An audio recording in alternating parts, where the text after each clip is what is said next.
E aí, galera, vamos dar continuidade da análise sobre o pós-morte. Essa será a parte 2. E eu sei que eu demorei para fazer essa segunda parte. Eu peço até desculpas. E eu estava na dúvida de fazer apenas 2 partes. Mas eu estava revisando e observando bem, né? Bom, tem material para fazer mais 3 ou até mesmo 4 partes. Mas sem muitas delongas, bora para o que realmente interessa. Abordaremos aqui mais passagens com a intenção de lançar luz sobre elas. Será que existe consciência no pós-morte? Ou será que o sono da alma faz mais sentido? Se vocês já assistiram a primeira parte, já sabem da minha posição. Se não assistiram ainda a primeira parte, recomendo que vocês assistam, para não ficar perdido aqui. Lembrando que eu não creio em nenhuma dessas 2 visões. Eu não creio na consciência depois da morte, e nem no sono da alma no pós-morte. Bora começar. A gente vai começar aqui, abordando a passagem de Tiago 2:26, onde temos a seguinte passagem aqui, que diz assim: porque assim como o corpo sem o espírito está morto, assim também a fé sem obras é morta. Agora analisemos aqui se o corpo do homem sem o espírito não é considerado como uma alma vivente. É claro que sem esquecer de levar em conta, que o homem não ganhou uma alma vivente, mas se tornou uma alma vivente. Lembra da primeira parte do vídeo, certo? Então como é possível essa alma poder continuar vivendo sem esse corpo? A Bíblia, ela não afirma que depois da morte do homem, a alma vivente retorna para Deus. A Bíblia não afirma isso. O que as Escrituras nos dizem é que o espírito retorna para Deus e o corpo se decompõe e volta a ser pó. Então entendemos que não existe alma vivente sem um corpo, e o corpo sem o espírito é apenas matéria inanimada, sem vida, ou seja, sem alma. O vídeo não é sobre tricotomia, dicotomia. Todavia, Adão se tornou uma alma vivente, somente após receber vida em forma de fôlego. Então posso dizer aqui, que antes disso acontecer, ele era apenas um corpo sem vida. Ou seja, o corpo de Adão modelado em barro, mas sem o fôlego de vida, sem o espírito de vida, e quando ele recebe tal fôlego, se torna vivente, dependendo aí da sua versão. Então Adão, modelado em barro, ele não recebeu uma entidade autônoma, com personalidade própria, que já existia dessa forma antes de ser soprado o fôlego de vida em suas narinas. E quando a alma vivente falece, volta a ser como Adão modelado em barro. E o fôlego, o espírito, volta para Deus. Se o corpo retorna ao pó e o espírito retorna para Deus, onde a gente consegue encaixar essa alma supostamente autônoma? Será justamente a junção dos 2 aqui citados, que é corpo e espírito. Bem, antes, a gente precisa falar um pouco mais sobre a cairosfera. Já falamos um pouco nos vídeos anteriores, e vamos falar mais um pouco nesse também, para que a gente possa entender um pouco mais dessa perspectiva. A cairosfera, ela pode ser melhor entendida, a partir dos pontos que já foram apresentados aqui, Ela não é uma dimensão, onde a pessoa se encontra dormindo, que demora anos e anos dormindo, até ser ressuscitada. Não é. E também não é uma dimensão onde a pessoa fica consciente, sabe, lá, no paraíso ou mesmo no inferno, até que chegue o momento, ou seja, o dia da ressurreição. Bora lá. O espírito que volta para Deus, ou seja, a pessoa quando morre, simplesmente só retorna à consciência no momento de sua ressurreição. E a melhor forma de exemplificar isso é descrevendo como um abrir e fechar de olhos. Só que tudo isso não acontece sem que esse espírito volte para Deus. E a ressurreição é justamente para trazer de volta a vida, ou seja, a consciência. Não existe consciência sem vida. E não existe tempo onde Deus habita, na cairosfera. Não existe corpo vivo sem o espírito.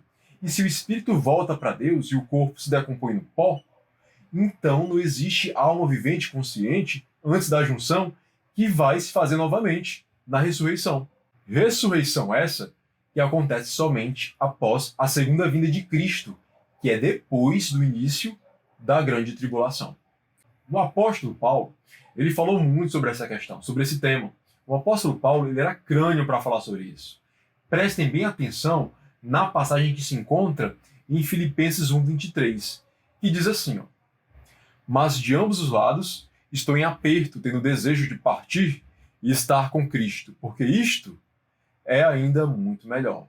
Será que de fato, o apóstolo Paulo aqui está defendendo a ideia de que ele estaria consciente com Cristo antes da ressurreição? Será que esse partir, né, que ele está se referindo aqui, né, será que é um lugar que ele vai ter consciência ainda na morte e antes da ressurreição? Num lugar intermediário, né, ou mesmo paraíso? Será que é isso que ele está dizendo? Antes, bora ver aqui outras falas do apóstolo Paulo, antes da gente tirar qualquer tipo de conclusão, ok? A gente vai para a passagem de 1 Coríntios 15, do verso 51 ao 54, que diz assim, ó: Eis que vos digo um mistério, na verdade, nem todos dormiremos, mas todos seremos transformados, no momento, no abrir e fechar de olhos, ante a última trombeta, porque a trombeta soará, e os mortos ressuscitarão incorruptíveis, e nós seremos transformados, porque convém que isto que é corruptível se revista da incorruptibilidade, e que isto que é mortal se revista da imortalidade. E quando isto que é corruptível se revestir da incorruptibilidade, e que isto que é mortal se revestir da imortalidade, então cumprir-se-á a palavra que está escrita: tragada foi a morte pela vitória. Viu só? O apóstolo Paulo aqui está dizendo, né, que nem todos os crentes morrerão, porque é claro que muitos vão estar vivos na ocasião da segunda vinda de Cristo. E esses que vão estar vivos nessa ocasião serão transformados no abrir e fechar de olhos. E isso vai acontecer ao tocar da última trombeta. E aqui é um detalhe bem interessante, ó. Essa última trombeta descrito nesse último texto que a gente leu, de 1 Coríntios 15, é a mesma última trombeta do livro de Apocalipse. Os pré-tribulacionistas vão negar. Não creia nisso. O apóstolo Paulo, ele afirma aqui, né, que no tocar dessa última trombeta, né, os salvos que estiverem mortos voltarão à vida, ou seja, serão ressuscitados. E de repente aparecerão com corpos incorruptíveis, né? E os salvos que estiverem vivos, né, nesse evento também terão seus corpos transformados para a incorrupção e para a perfeição. Ou seja, todos terão corpos glorificados, semelhante ao corpo do nosso Senhor Jesus.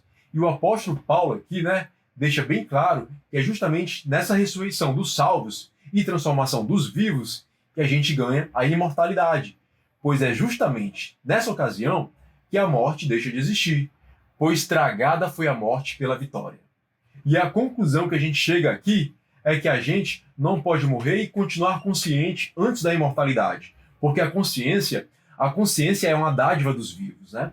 E todos os efeitos da morte estarão presentes e ativos até que ela seja de fato aniquilada. Se a alma vivente, né, já possuísse essa imortalidade antes do dia da transformação, então essa transformação, né, no meu ver, seria totalmente desnecessária. E assim a gente iria continuar consciente no momento da transição, que ocorre depois da morte e antes da ressurreição. Ou seja, no meu ver, no meu entendimento, sabe, até mesmo a ressurreição perde toda a sua importância e o seu significado.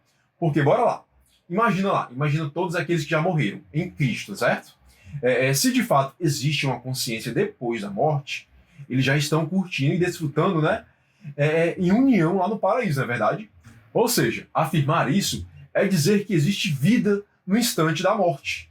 E se existe vida no instante da morte, a ressurreição, no meu ver, no meu entendimento, fica um tanto sem graça.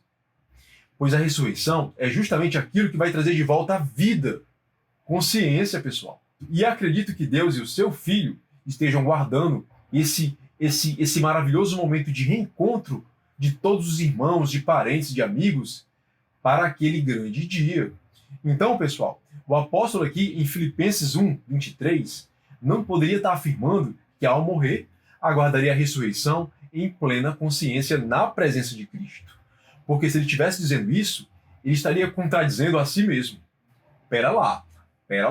Agora a gente vai dar uma outra analisada em outra fala do apóstolo Paulo, que diz o seguinte, ó: porque assim como todos morrem em Adão, assim também todos serão vivificados em Cristo. Mas cada um por sua ordem. Cristo as primícias, Depois, os que são de Cristo na sua vinda. Depois virá o fim, quando tiver entregado o reino a Deus, o Pai, e quando houver aniquilado todo o império e toda a potestade e força, porque convém que reine até que haja posto a todos os inimigos debaixo de seus pés. Ora, o último inimigo que há de ser aniquilado é a morte. 1 Coríntios 15, 22 a 26. Percebam aqui que ele fala que seremos vivificados em Cristo. Olha, o contexto da passagem fala sobre ressurreição literal. E essa vivificação vai acontecer na vinda de Cristo. Ou seja, não é antes da tribulação e nem antes da vinda. É seguida do evento de sua segunda vinda. E que somente após essa vinda, vivificação, ressurreição, é que a morte vai ser totalmente aniquilada, ou seja, destruída. Então, pessoal, depois dessas análises aqui, fica claro que o apóstolo Paulo, na passagem de Filipenses 1:23, não estava querendo passar a ideia de que morreria, e mesmo antes da ressurreição, estaria consciente na presença de Cristo.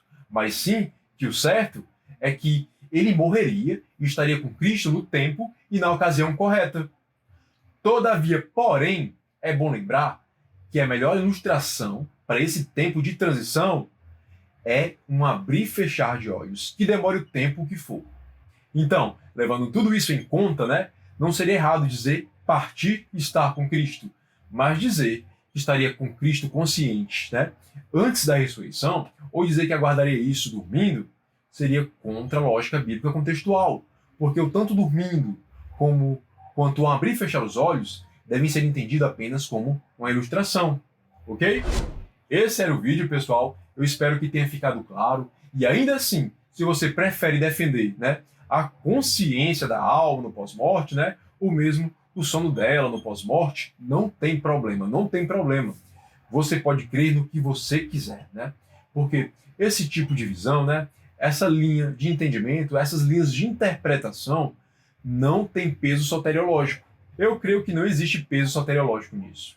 Por exemplo, o fato de eu acreditar, o fato de eu acreditar assim ou de uma outra forma, isso não diz respeito à minha salvação. O tema é interessante, o tema é bem interessante. Porém, é um tema secundário, como eu já disse antes. Pois esse tema, ele não influencia em nada na minha salvação. A não ser que você acredite que a Bíblia defenda a reencarnação. Aí, meu amigo, aí complica, viu?